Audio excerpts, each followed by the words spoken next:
Bournemouth, in a statement, Martin, made the kind of noises you'd expect them to make. And in comes this man, Iraola, from Spain.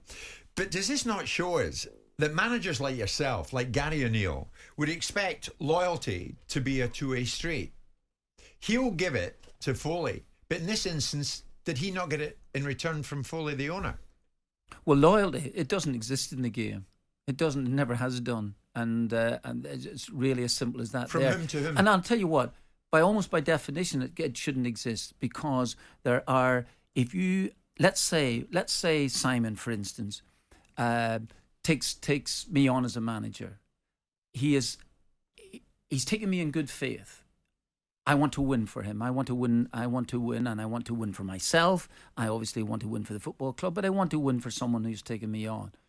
And he likes me, and we start off, and we get a couple of decent results, and we have a good relationship. And the point that we made, then suddenly I might be able to spend some of his money and things like this here. But eventually, it's down to results. It's down to results. So this idea, you feel as if you have a relationship with someone, a rapport with someone, but the results start to go badly. And I'm sorry, even if he likes you, he's going to have to say somewhere along the way, excuse me, Martin, sorry, no, we've just lost 6 in the trot. No, I get that.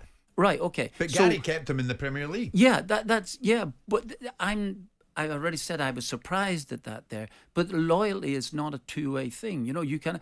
I set off in my managerial career. I set off, if I went to Celtic, and Dermot Desmond had a number of other candidates they could easily have chosen at the time. People with more experience than me in many aspects at that stage, although I'd done really fine at Leicester City. So he took a bit of a gamble on me in that sense. But I wanted to win for him. You know, I genuinely wanted to win for him. I actually, in my early days, I wanted to win for Randy Lerner at Aston Villa. And unbelievably, you know, I don't know why, I actually wanted to win for Ellis Short at Sunderland. You know, and that still baffles you. I have no idea why, I must admit. But Having I did met too. him, I so agree with from you. those viewpoints, yeah. But getting back to the point, loyalty. You know, and let's be fair about it. You know, managers get up. You know, there's another job for you somewhere down the way. I know. I left Norwich City. I broke a contract at Norwich at the time. Okay, fine, I can turn around and say I wasn't getting on too well with the chairman.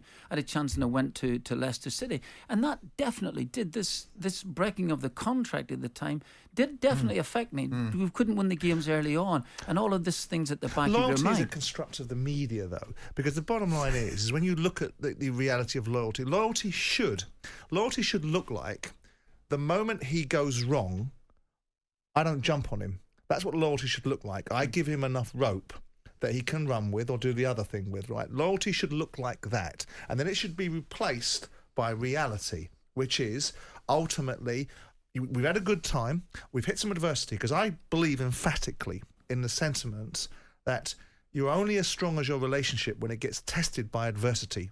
Everybody, he and I can be the best pals when he's getting what he wants and the team are winning.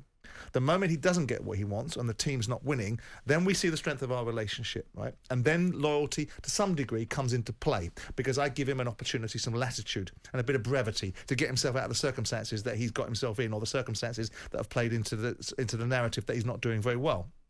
Then it becomes commercial reality, and it says, right, well, listen, I can't allow this to continue because I have a bigger picture to prevail, and I need to have a football team winning. It's not a charity. I'm not your pal. This is a business relationship. If we develop some respect for one another and some friendship out of it, then I will not allow that to blinker me, but it will also make us have a nice, harmonious working relationship. Right, now, right. If Bill Foley, and of course there will be a narrative in the press, idiot American owners come in straight in the door, out goes Thomas seen that narrative. It's interesting. It will come.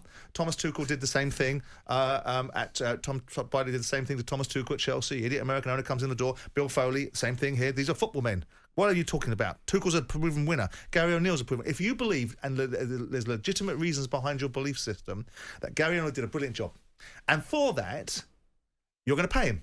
He's going to get an 18-month contract, which is what he got, and you're going to have to pay him. So the loyalty that you have is to honour the contract you gave him, which is I'm going to have to pay you. I've made a decision because I actually think, in the bigger picture for Bournemouth, you're not going to get me where I think I want to go. and I'm going to make a judgment call, and you might think it's ruthless, and you might think it's unkind, and so might the sentimental saccharine world of how people look at the decisions that are made. And he'll live and die by that decision, Bill Foley. Now, Gary O'Neill will go out the door having been given an enormous opportunity to have built a reputation, that he goes out of the door with an unassailable reputation, which is massively beneficial for him, because he's been given a job as a manager that he wouldn't have got. Yeah, but meantime, we're all scratching our heads that the owner sacked the manager and the manager done his job and more. Because, again, I make the divide between we're looking from the outside in. Some might say the last 4 games, or the last 4 games might have given Foley a calls to action. This bumpy ride that Gary O'Neill went on, he started up by picking up Bournemouth. Never went, hang on a second, this is really good. He's got some results that Scott Parker didn't get. Then they went on a bit of a wobble. Then they stabilised again. So there's probably no point, even though Foley didn't make the appointment. It was already made for him before he took over. So it wasn't his man anyway. Yeah. So all he'll do in this instance is pay the man his contract. If he tries to chip him, well, that's not right. That's commercially not fair, because the guy's done his job. So you should pay him up. You should pay him the full up. And I'd pay him full up. And that's kind of you. No, but you would know. If I was firing a manager because he failed, hold on, different dynamic. If I was firing a manager because he stunk the place out, and ultimately I felt that there was a reason for it, and most managers that get fired, in the instance of Gary O'Neill, he's the exception, they're not surprised. You don't tap them on the shoulder and go, I didn't see that coming. They knew it was coming. Yeah. Right? So with that in mind, I would have an argument and a debate with them about how much of their contract I'm going to pay up. In the instance of Gary O'Neill, there is an element of the guy's done his job. The situation that Bill Foley's going is, I don't think you can do the next job. So that means I'm going to make a decision which I'm going to live and die by. Yeah. And does Gary O'Neill just need to suck that up? Well, he has to. Reality, He has to. That's Get a no bottom line, alternative. man, isn't it? Yeah. Simon makes a good point in the sense that Gary O'Neill comes out of this in this sense, reputation still intact, really good reputation now. Enhanced is absolutely right. But how would you really be feeling, Martin? This is the whole point. No, he should get another job. He should, on the strength of that there, but he might have to wait a little while, and that's where it might be really annoying for him. I'm quite sure by a stage when they had definitely stayed in the Premier League, he might have been thinking in his mind, I don't know the situation. He might be thinking in his mind, wonder, can I plan for next season? Reasonable assumption, yeah. But that's a reasonable assumption to make. Can I plan for next season? And then very obviously, the owner's getting back to the point, the owner of a football club has a decision to make. And he decided, Simon's absolutely right, he decided to go in another direction. That's the nature of the game. That's the way that... It's a pretty good lesson for him as well. I mean, these are lessons. I mean, it's not the nicest of lessons, and it might not even be the fairest. But everything you take something from. But from where I stand, and nothing should surprise me in the game, I was still surprised at it. I was surprised because, yes. I mean, Simon, surely as an owner, you can have loyalty, yes, and ambition. One can go with the other. Well, of course, but you can have misplaced loyalty. I mean, it's a slightly crass expression, but there's no nobility in poverty. So there's no nobility in being loyal for loyal's sake. You've got to believe in what you're being loyal to and what you're being loyal for. Because if you're being loyal to someone out of sentiment, then you're a bloody fool and you're going to reap that particular whirlwind. It's got to be because you sit across the table from someone that you're working in a relationship to make a football team. He's a football club owner that's bought it for his reasons, right? Whatever reasons they are, right? And he wants his team to win. And if he looks at the fellow across the desk and thinks he can't give me the outcome, he can either play the narrative of what the football mafia thinks you should do, which is just stay with it, or he takes a bold decision and he's going to live and die by it. No, true. He's going to live and die by it. You ever had a good period of success, Martin, and then get bumped? Don't work that way, does it? Pardon? It doesn't really work that way, does it? It doesn't really work. I did actually win the last 3 games at Nottingham Forest, and then...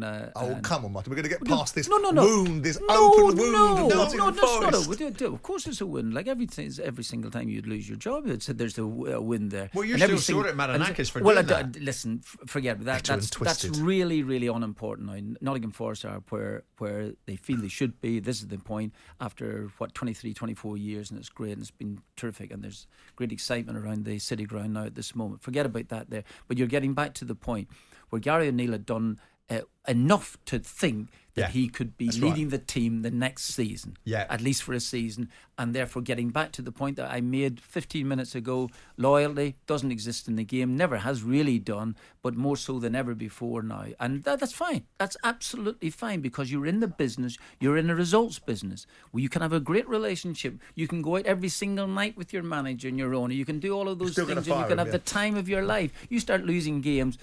Simon used a word called brevity. You're absolutely right. Brevity is the name of the game. So maybe you can't have loyalty, but you can have trust, right?